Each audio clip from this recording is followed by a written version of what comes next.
12 noon, we're live with a special half-hour edition of City Line. Hi, I'm Jackie Hall. And I'm B.T. Bentley. All children need parents in a real permanent home. But not all children have them. There are many children in the Baltimore area who are waiting to be adopted, and many of them are black. On today's City Line, we'll take a look at black adoption in Baltimore. Join us as we talk to Leslie Morris of Maryland's Children's and Family Services and Doreen McKenzie of the Baltimore City Department of Social Services. We'll also talk with an adopted family and see how their two children brought joy into their home. Black adoption, next, live, during a half-hour special edition of City Line.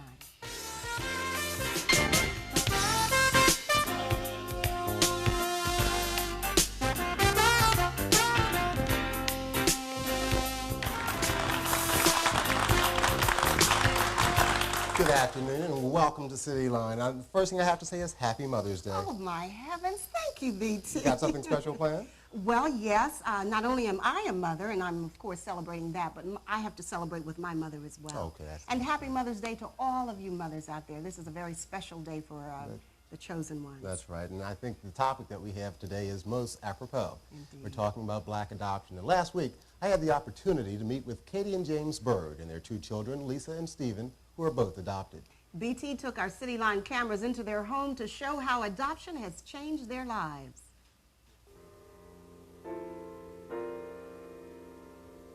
It was something we had thought about for a long period of time, and I think we'd been married like about 3 or 4 years, and we decided we wanted to have children, and I went through several tests and I still didn't get pregnant, so we decided that we wanted to adopt a child, mainly because there were so many children that needed parents. Katie and Jim Bird have a similar story to those couples who want children. Even though it was not biologically possible for them to have a child, they made a decision to fulfill their dream another way. That way was through adoption. We called first, and after we called, they told us to write a letter in, and we wrote the letter in, giving some information as to what we wanted, what we were interested in. And then by that, this was like during the summer, I guess maybe July sometimes, when I called. And by September, we were into interviews. And yeah, we were invited to that group meeting Yeah, first with yeah. other prospective adopted parents, and then later we started going one-on-one with a member of the agency for the study that they do, and they came and made home studies. Although the adoption process does not always happen this quickly for some families, it is as simple as it was 15 years ago for the Birds. After all of the interviews, both individually and as a couple, the agency conducts a home study for approximately 6 months, which consists of visits to the home, confirming references, and checking the financial stability of the couple. If no child is currently in care with the agency, the wait for an infant can be 2 to 3 months. Katie remembers hearing of the availability of their son Stephen the way that most mothers remember the birth of their first child. they said, we want a girl, you know, and they called and she said, Mrs. Bird, this is Mrs. Brown calling from Maryland Children and Family Services. She said, and we have a, I said, we'll take it. I didn't let her finish saying exactly what it was or anything. I said, we'll take it. But we were very excited about it, and that was like a weekend, and the longest weekend of our lives.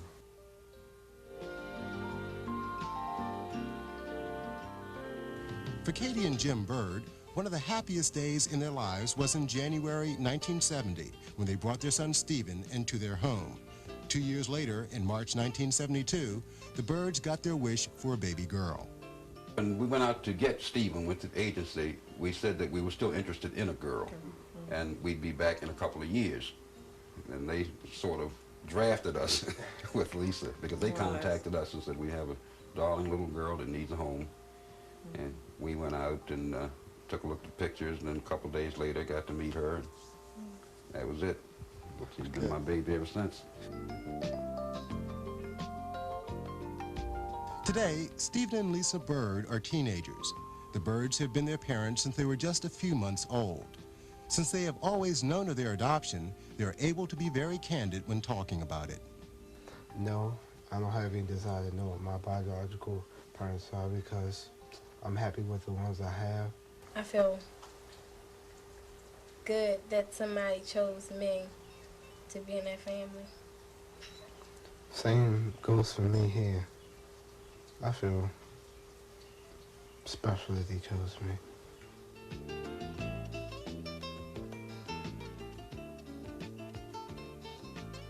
Lisa and Stephen have had a normal childhood and family life thanks to Jim and Katie Bird. Because they are adopted, they've had many opportunities that may otherwise have been missed. But the most precious gift that they have been given are two loving parents.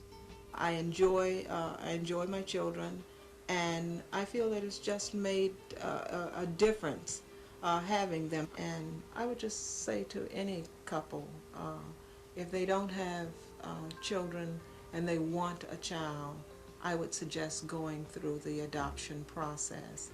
I've known all my life that by hook or crook I was going to be a father. I was going to raise some kids of my own. And I've always liked children, and I got two of the best ones in the world. I would suggest that anybody do it. It makes a house a home.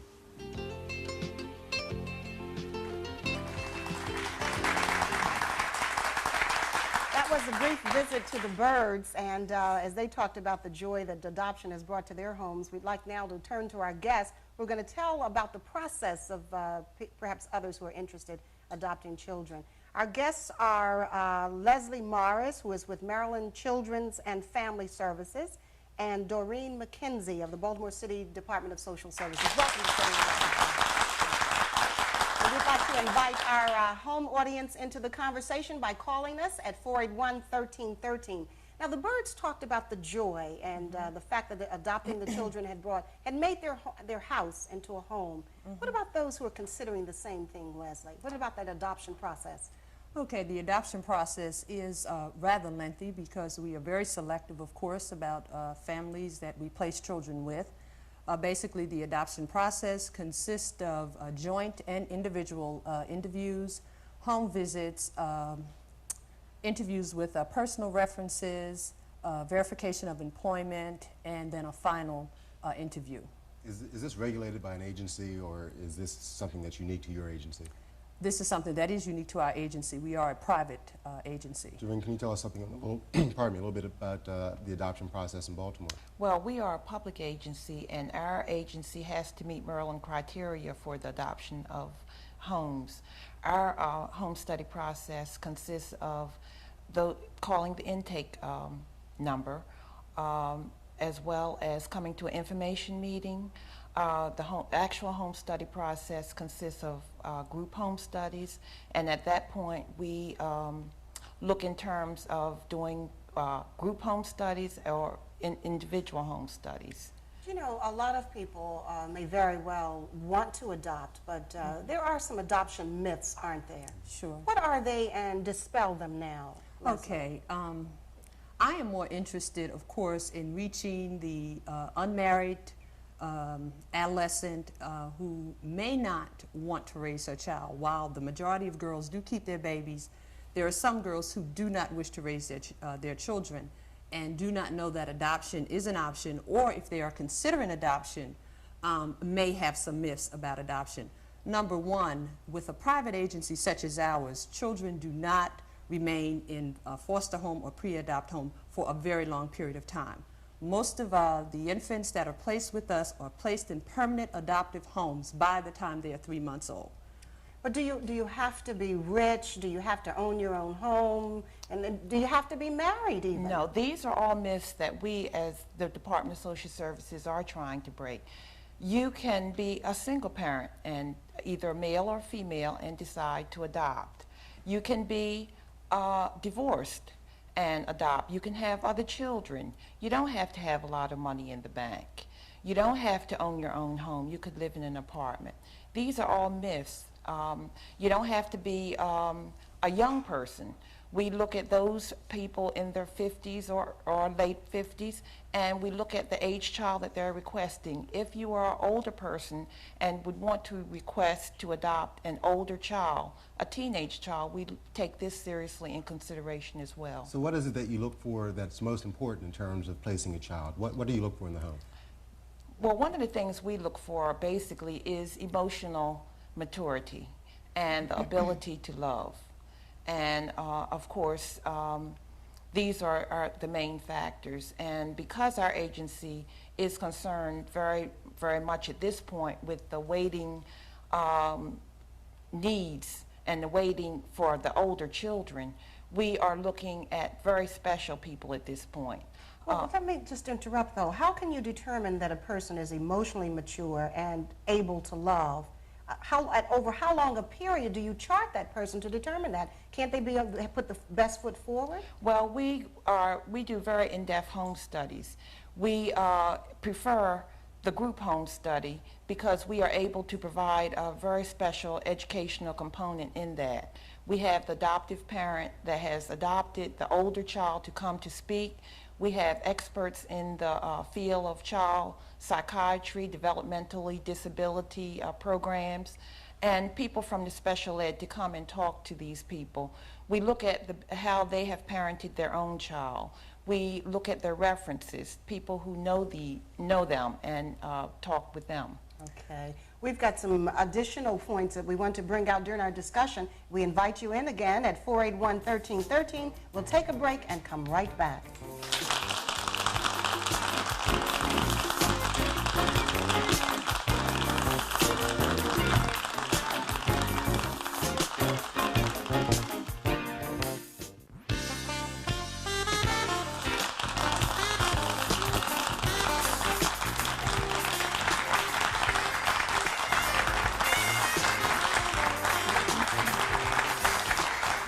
We're back live on this Mother's Day special talking about black adoption, and with us are Leslie Morris and Doreen McKenzie.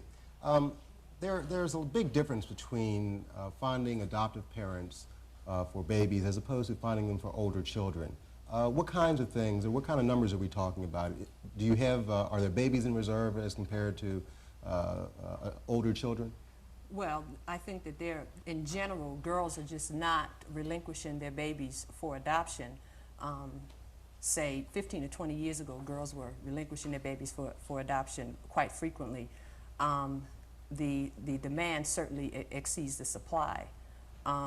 We are primarily an infant placement agency. That is, the girls that we work with are usually referred to us during their pregnancies, during the 3rd trimester of pregnancy. And we work with them through their pregnancy. We provide options counseling. That is, we help them to examine both choices, raising your child versus adoption. And once they have made that decision, if it is adoption, then we proceed with the adoption process. Of course, working with the girl even during the time that the child is in pre-adopt care. But during your situation is much different. Yes, listed with Mayor, there are approximately 144 special needs children waiting to be placed. Approximately 74% of these children are black children. Approximately 53% of these children are sibling groups. 58% are males.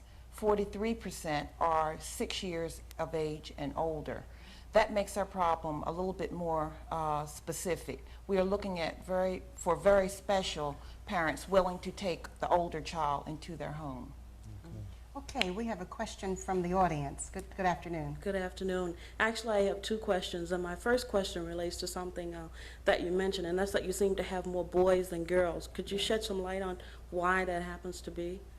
Well, we're finding that more and more parents are keeping the girls as opposed to the boys. Now, I don't know whether this is a population problem or it's just that girls are more inclined to keep their girls and relinquish the boys.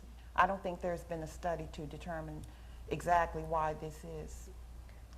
Thank you. And your second question?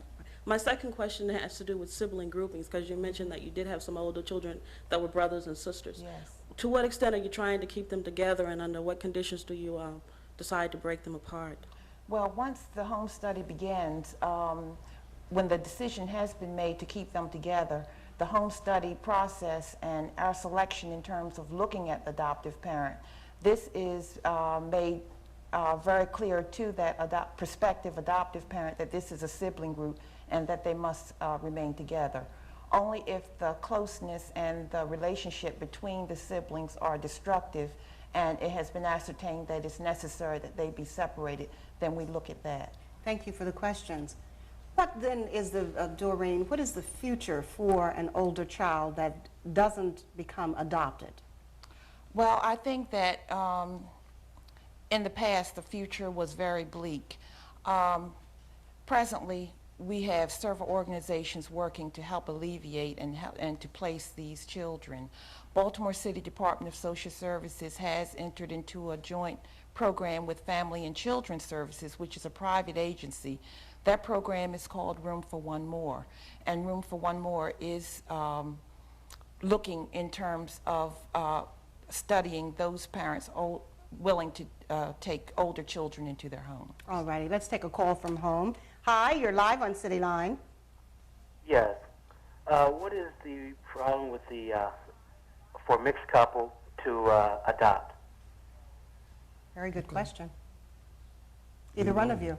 I'm not sure what he's asking. He said, what is the problem for mixed couples Does to your adopt? agency allow transracial Well, adoption? we will place, our policy is that we will place black children with black families, and we will place white children, of course, with white families. If we have a biracial couple, we would look at probably a white child for that particular couple. What about your agency doing? Our agency is essentially the same. For a biracial family who is wanting to adopt, we first look at whether we have a biracial baby to place with them. That would be first and our foremost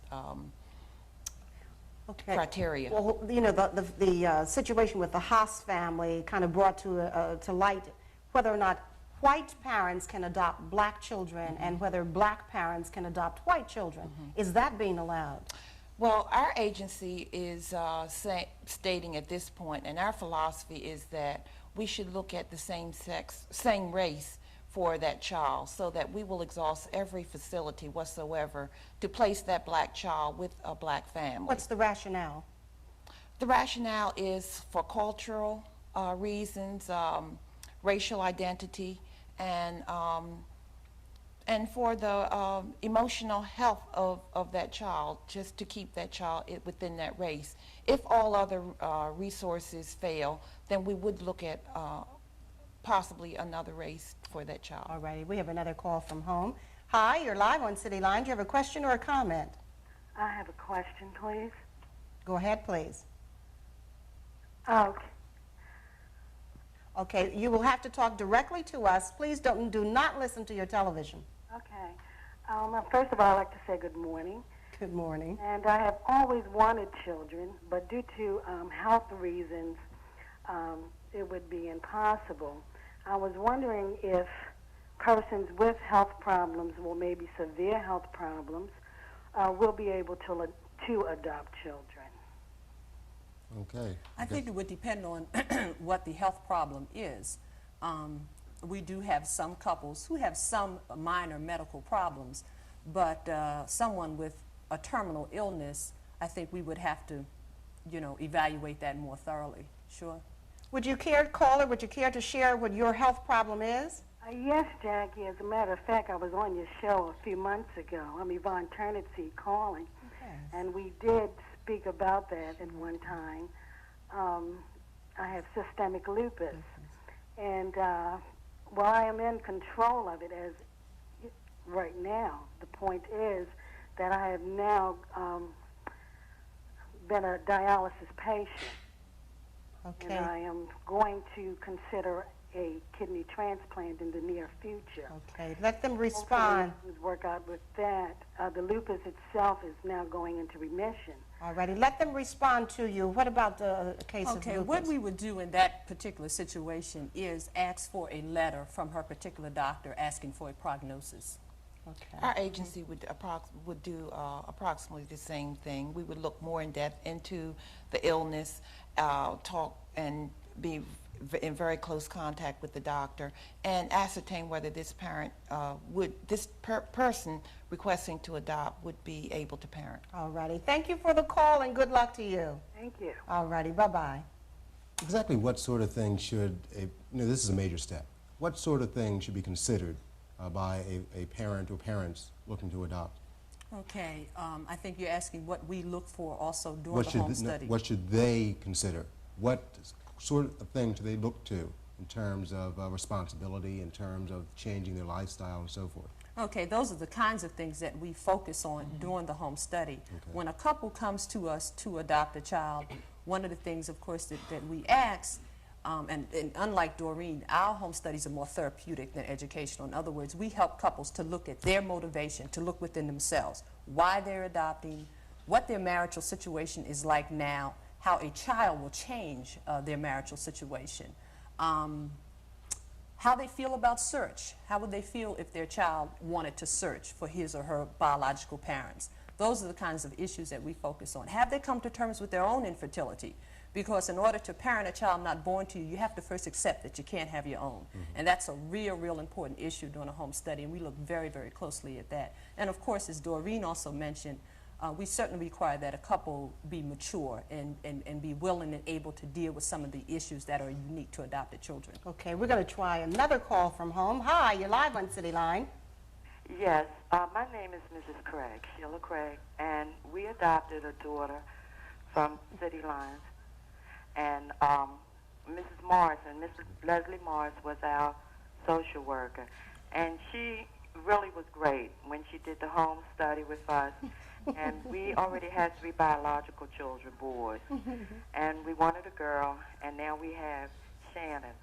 And we are just so thankful to Mrs. Morrison for giving us the opportunity to adopt Shannon.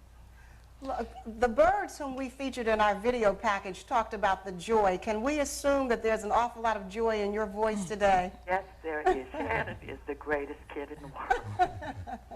Thank you for that endorsement. We really needed that. Thanks so much, and enjoy your day, by the way.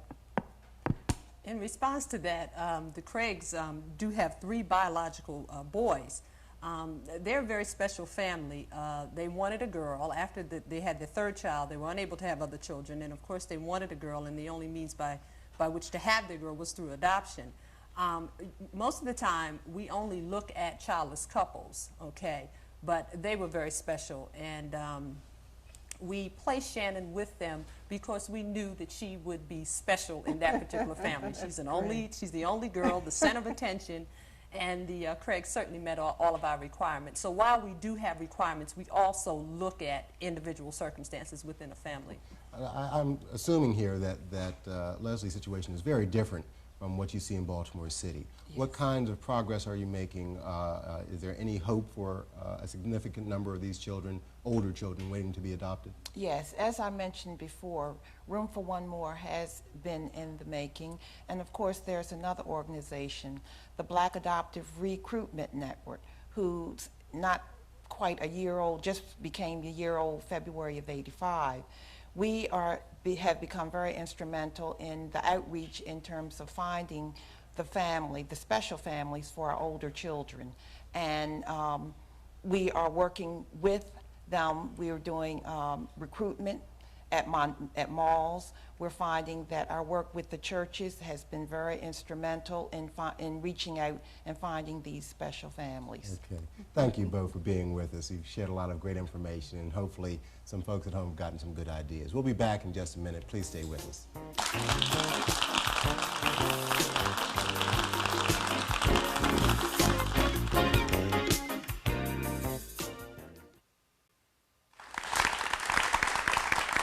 That's our show for today. Before we leave, we want to give you 2 numbers that you can refer to. For the Maryland Children's and Family Services, you can call 825-3700 for more information. And for the Baltimore City Department of Social Services, call 323-5500. And as everyone has said, you know, the children that are adopted can make a house a home. One other thing that we'd like to bring to your attention, which is also vital to our community, and it has to do with the Sickle Cell Anemia Walkathon, which will be held next Sunday, May 19th, starting at 7 a.m. in Baltimore from Mondawmin and in Harford County at Hillsdale School in Aberdeen. There are a couple of numbers you can call. One in Baltimore is 837-3050. That's right. We've got a great show next week. James Cameron will be with us, and it'll be a very interesting show. Thanks for being here. I'm B.T. Bentley. I'm Jackie Hall. Enjoy your Mother's Day and have a good Sunday. Bye-bye.